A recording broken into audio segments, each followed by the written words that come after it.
बारिश लगातार तीसरे दिन भी नहीं थमी थी। लखनऊ की तंग गलियों में पानी इस कदर भर चुका था कि लोगों ने अपने ही घरों में कैद होना सीख लिया था। लेकिन उस रात बारिश के शोर से भी ज्यादा डरावनी थी वो चीख जो मोहल्ले की सबसे पुरानी हवेली मिश्रा निवास से आई थी। उस हवेली में अब सिर्फ एक लड़की रहती थी, निशा। उम्र 22 साल, चेहरे पर मासूमियत, लेकिन आंखों में ऐसा सूनापन जो किसी ने कभी न देखा हो। निशा के माता पिता की मौत उसके बचपन में एक कार एक्सीडेंट में हुई थी, लेकिन मोहल्ले वालों का कहना था कि उस रात सिर्फ कार नहीं पलटी थी, कुछ और भी था जो छुपाया गया था। तब से निशा अपने चाचा शिवकांत मिश्रा के साथ उसी हवेली में रहने लगी थी। शिवकांत बाहर से शरीफ पर भीतर से एक खामोश जाल बुनने वाला आदमी था। मोहल्ले में हर कोई उससे डरता था और निशा के लिए वो डर हर रात एक नए रूप में सामने आता था। निशा की जिंदगी उस पुरानी हवेली की दीवारों में सिसकती रही। हवेली में कई कमरे बंद थे, खास तौर पर तीसरी मंजिल का वो कमरा जहां जाने की उसे सख्त मनाही थी। लेकिन उस रात कुछ बदला। जब बिजली गई और हवेली की खामोशी में अचानक एक कमजोर सी आवाज आई, मुझे मत छोड़ो। ये आवाज उस तीसरी मंजिल से आ रही थी। डरी सहमी निशा पहले तो रुकी, पर फिर जैसे किसी ने उसके पैरों को खींच लिया हो, वो सीढ़ियों की ओर बढ़ी। कमरा बंद था, लेकिन कुंडी में जंग नहीं थी। वो धीरे से खोल बैठी और सामने दीवारों पर पुराने खून के धब्बे थे और कोने में पड़ा था एक पुराना टेप रिकॉर्डर। निशा ने डरते हुए रिकॉर्डर चलाया। उसमें एक औरत की कांपती आवाज थी, शिवकांत, प्लीज हमारे बच्चे को कुछ मत करना। मैं सच बोल रही हूं, मैंने कुछ नहीं किया। निशा की सांसें थम गईं। वो आवाज उसकी मां की थी। उस रात निशा ने पहली बार खुद से सवाल किया, क्या उसके मां बाप की मौत वाकई एक्सीडेंट थी? अगली सुबह हवेली में पुलिस पहुंची। किसी ने अनजान नंबर से कॉल करके कहा था कि इस घर में एक पुराना मर्डर छुपा हुआ है। पुलिस ने जब जांच शुरू की तो हवेली के तहखाने से एक कंकाल निकला, महिला का। डीएनए रिपोर्ट से साफ हुआ वो कंकाल निशा की मां का था। शिवकांत को गिरफ्तार किया गया। उसकी आंखों में डर नहीं था, बल्कि एक अजीब सा खालीपन था। पूछताछ में उसने जो कहा वो सबको झकझोर गया। वो मेरी इज्जत पर सवाल उठा रही थी। कहती थी कि बच्चा मेरा नहीं, किसी और का है। मैंने गुस्से में मार दिया, लेकिन निशा मेरी थी, है और हमेशा रहेगी। इस कबूलनामे ने सब कुछ उजागर कर दिया। वो हादसा एक्सीडेंट नहीं था, बल्कि सोचा समझा कत्ल था। पिता के शक ने मां की जान ले ली थी, लेकिन सबसे बड़ा रहस्य यह था कि निशा दरअसल शिवकांत की बेटी नहीं थी। उसकी मां ने शादी से पहले ही किसी और से प्यार किया था, पर डर और समाज के दबाव में शिवकांत से शादी की थी। जब सच सामने आया, निशा की आंखों से आंसू नहीं निकले, सिर्फ खामोशी थी, वैसी ही जैसी उसकी मां के गले घोंटते समय उस हवेली में गूंज रही थी। शहर में यह केस सबकी जुबां पर चढ़ गया, लेकिन निशा ने सब छोड़कर एक नारी कल्याण संस्था में काम शुरू कर दिया। उसका कहना था, सच चाहे जितना भी गहरा क्यों ना दबा हो, एक दिन वो खुद बोल पड़ता है, जैसे मां की आवाज बोली उस रात। हवेली अब खंडहर बन चुकी है, पर कहते हैं बारिश की रातों में आज भी कोई तीसरी मंजिल से धीमी सी आवाज आती है, मुझे मत छोड़ो। उस रात के बाद से निशा के भीतर कुछ टूट गया था, लेकिन उसी टूटन से एक नई ताकत भी जन्मी थी। उसने अब खुद को सिर्फ पीड़िता नहीं, बल्कि उस हर औरत की आवाज बनाने की ठानी थी जिसे समाज, रिश्ते या अपनों के शक ने खामोश कर दिया। शिवकांत को उम्र कैद की सजा मिली, लेकिन जेल में भी वो अक्सर दीवारों से बात करता, जैसे अब भी अपनी गलती को सही ठहराने की कोशिश कर रहा हो। जब उसके मनोवैज्ञानिक परीक्षण हुए तो सामने आया कि वो एक मानसिक रोगी नहीं था, बल्कि एक ऐसा इंसान था जो सम्मान के नाम पर खून करने को जायज मानता था। उसके अपराध को ऑनर किलिंग कहा गया, मगर निशा के लिए वो बस एक अधूरी आवाज थी जो कभी पूरी नहीं हो सकी। मगर कहानी यहीं खत्म नहीं होती।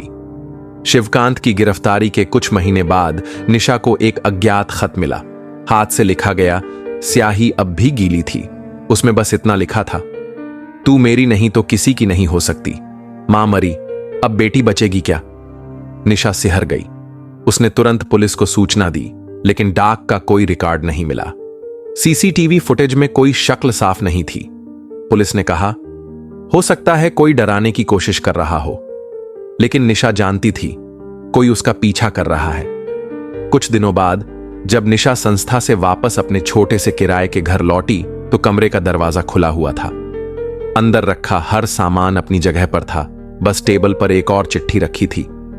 तेरे खून की बू मुझे अब भी याद है। हवेली की तीसरी मंजिल से आज भी आवाज आती है। इस बार तू चीखेगी। अब यह सिर्फ डराने की कोशिश नहीं थी, ये एक अगला कदम था। पुलिस ने जब पुराने केस के दस्तावेज खंगाले तो पता चला कि शिवकांत अकेला नहीं था। उसकी पुरानी डायरी में एक नाम बार बार लिखा था, नरेंद्र। वो शिवकांत का बचपन का दोस्त था, जो एक समय हवेली में बतौर घरेलू नौकर भी रहा था। हादसे के वक्त वो अचानक गायब हो गया था। अब तक नरेंद्र का कोई सुराग नहीं मिला था, लेकिन इस नए खत ने कहानी की दिशा पलट दी। निशा अब पीछे नहीं हटने वाली थी। उसने अपने पत्रकार दोस्त अनिरुद्ध से मदद ली। उन्होंने नरेंद्र का पुराना पता ढूंढा, कानपुर के पास एक गांव में। जब वे वहां पहुंचे तो गांव वालों ने बताया कि नरेंद्र अब तांत्रिक बन चुका है और जंगल के अंदर एक झोपड़ी में रहता है, जहां कोई नहीं जाता। निशा ने डर को समय बीत गया, लेकिन निशा की जिंदगी वही नहीं रही। उसकी आंखों की मासूमियत अब हौसले में बदल चुकी थी और उसकी आवाज उन आवाजों का सहारा बन चुकी थी जो कभी किसी हवेली की दीवारों में कैद रह गई थी। लेकिन जख्म जब अंदर से होते हैं तो वे वक्त के साथ नहीं भरते, वे बस और गहरे उतर जाते हैं।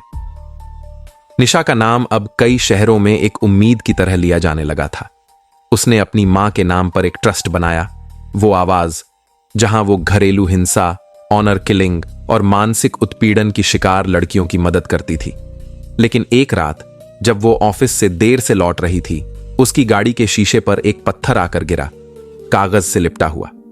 कागज पर बस एक पंक्ति लिखी थी, जिस हवेली से आवाजें उठी थीं, वहां अब भी कोई सांस ले रहा है। इस बार डर सिर्फ मानसिक नहीं था, यह सीधा निशा की जड़ों पर हमला था। वो समझ गई थी कुछ अधूरा रह गया है, कुछ ऐसा जो उसने देखा नहीं और जो अब उसकी जिंदगी में फिर लौट आया है। उसने अगली सुबह अपने ट्रस्ट के 4 सहयोगियों को बुलाया। मीरा, जो उसकी मां जैसी बन गई थी, वकील अजय, जो ट्रस्ट का लीगल काम संभालता था, और 2 वॉलंटियर, विवेक और सान्या।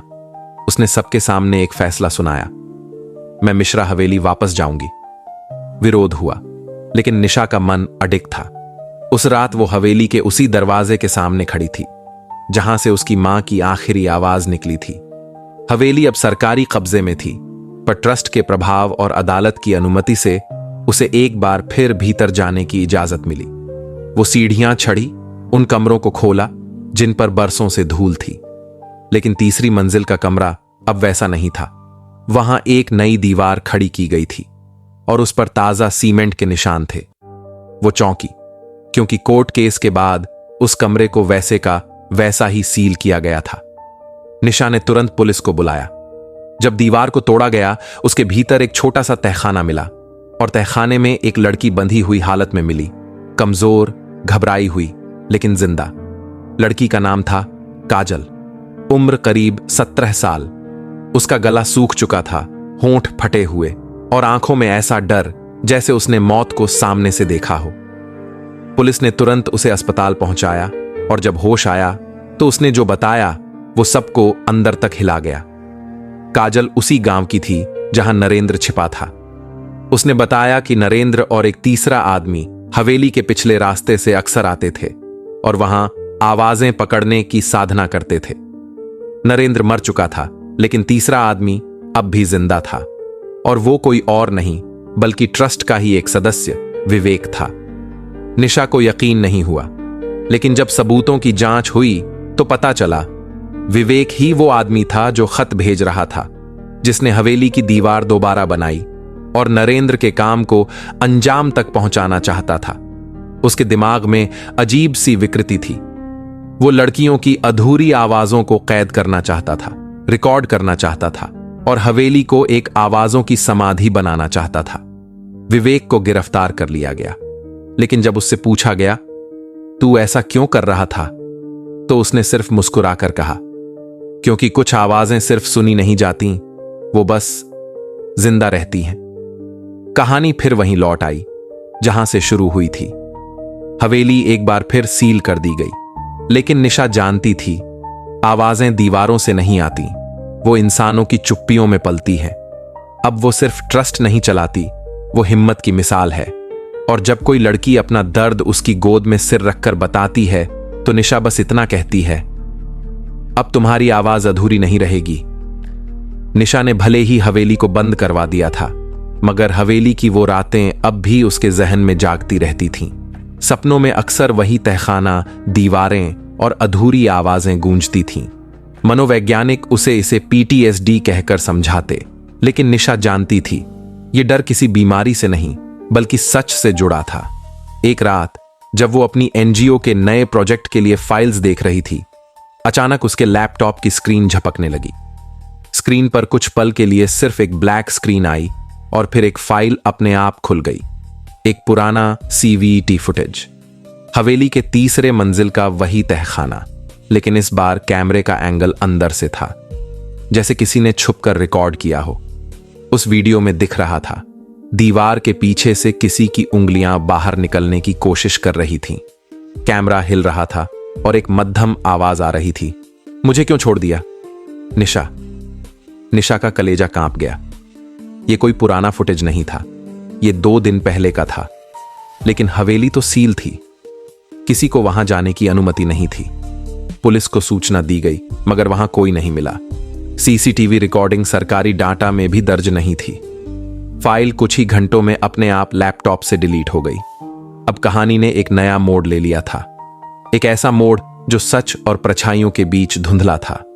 निशा को समझ आने लगा था, शायद यह सिर्फ इंसानों का खेल नहीं था, कुछ और था, कुछ ऐसा जो हवेली में दफन हुआ लेकिन मरा नहीं। कुछ दिनों बाद काजल ने अस्पताल में दम तोड़ दिया। मरने से पहले उसने निशा से कहा था, हवेली में एक और है, वो लड़की नहीं, वो कुछ और है। उसके मरते ही अस्पताल के कमरे में लाइट चली गई। ECG मशीन कुछ पल के लिए अजीब अजीब सिग्नल देने लगी और कमरे की दीवारों पर छाया जैसा कुछ हिलता हुआ दिखा। डॉक्टर्स ने इसे तकनीकी खराबी कहा, लेकिन निशा को यकीन था अब जो हो रहा है वो इंसानी कहानी से आगे निकल चुका है। वो दोबारा मिश्रा हवेली गई, इस बार अकेली। सरकारी तालों को तोड़ने का अधिकार उसके पास नहीं था, लेकिन हवेली के पिछले रास्ते से वो अंदर घुस गई। दीवारों पर पुराने निशान मिट